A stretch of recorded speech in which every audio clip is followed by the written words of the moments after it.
Magandang araw po sa inyong lahat. Bago po ang lahat, kapayapaan po sumaatin lahat. Hindi ko ibig ito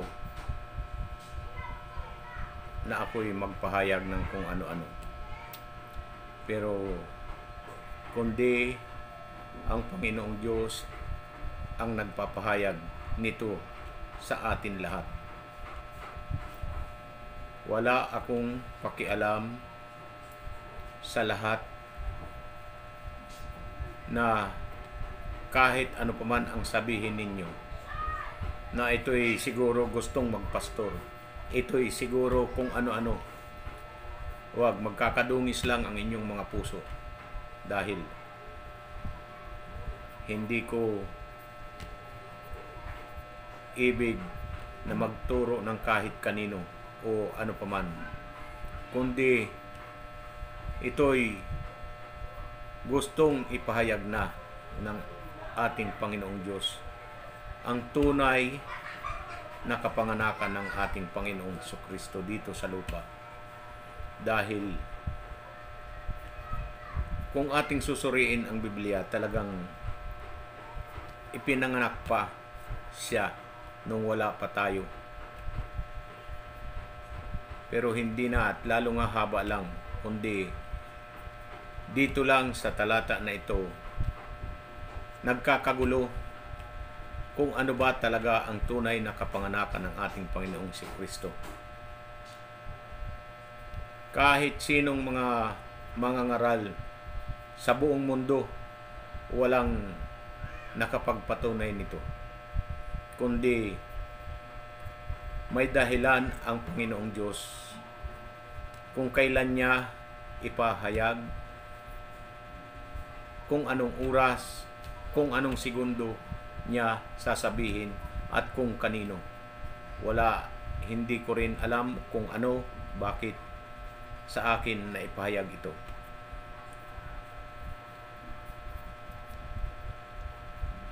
Na gustong ipaabot sa inyo. Mga kababayan, hindi ko kailangan ang mga kaluluwa ninyo o kahit anong pananampalataya ninyo, wala akong pakialam. Kundi ito'y pinapahayag sa inyo, sa atin, ang tunay na kapanganakan niya.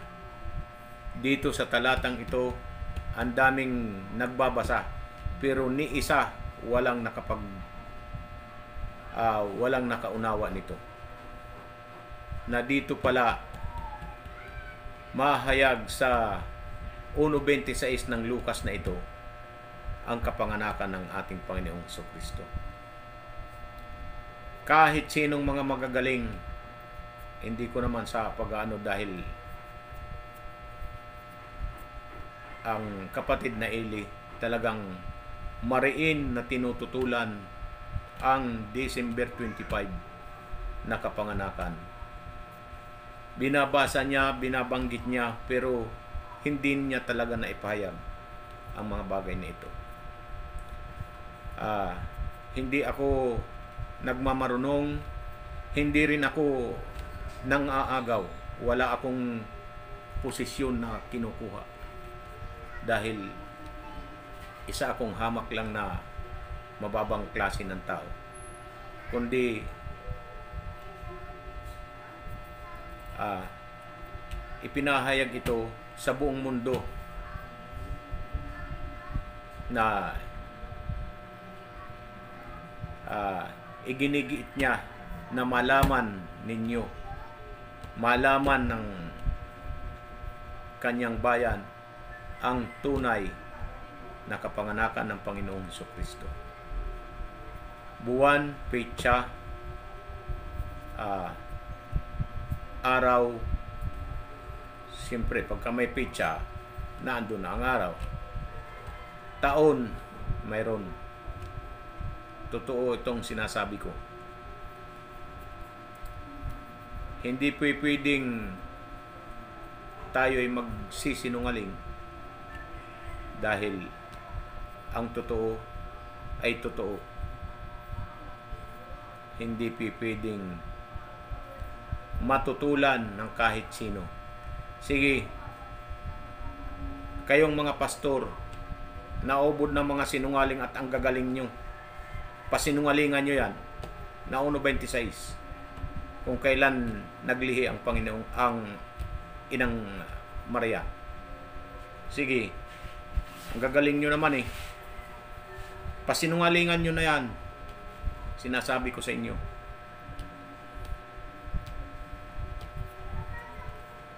At mga kababayan ko na pinamumunuan ng kahit anong relihiyon, talagang hindi ipinahayag sa kanila dahil iba ang kanilang gusto, mga relihiyon.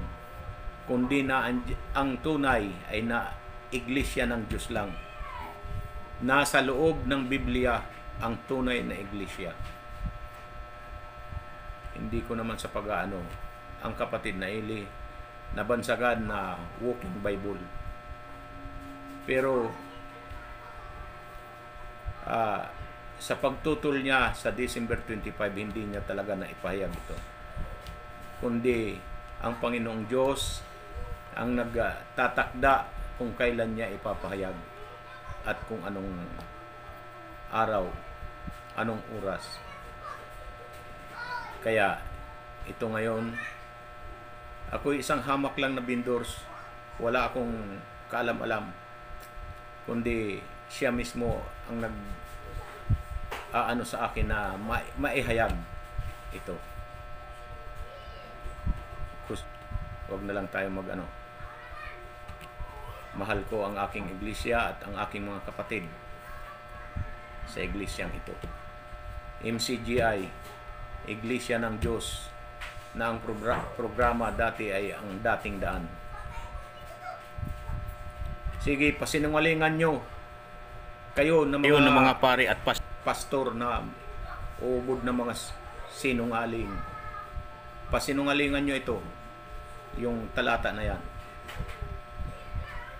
Tingnan ko kung hanggang saan ang mga kasinungalingan ninyo. Sa totoo lang, kaya mga kababayan ko, nasa inyo ang desisyon kung mananatili pa rin kayo dyan sa iglesyang inyong kinaaaniban.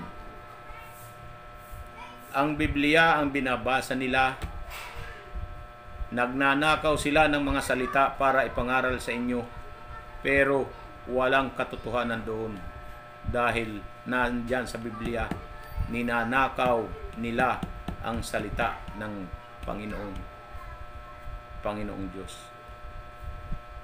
Ninanakaw nila para sa kanilang kapakanan. Yan ang tunay.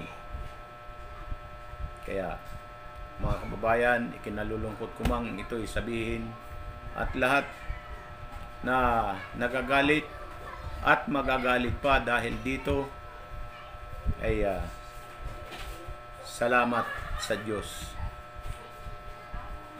Dahil ang pagsasabi ko ng totoo ay ikinagagalit nyo pa. Pero nasa inyo na po kung kayo'y magagalit o ano.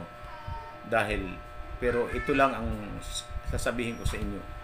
Tunay, ang totoo ay nasa iglesia ng Diyos. Kasi dito ipinahayag ang kahuli-hulihang talata na hindi na ipapahayag dito sa mundo. 1:26, yan ang giya ng tunay na kapanganakan ng ating Panginoong Jesucristo. Kaya sa inyo, salamat po sa inyong pagtatapos ng bidyong ito, at ang maghihinanakit dahil dito ay ito na lang ang masasabi ko sa inyo.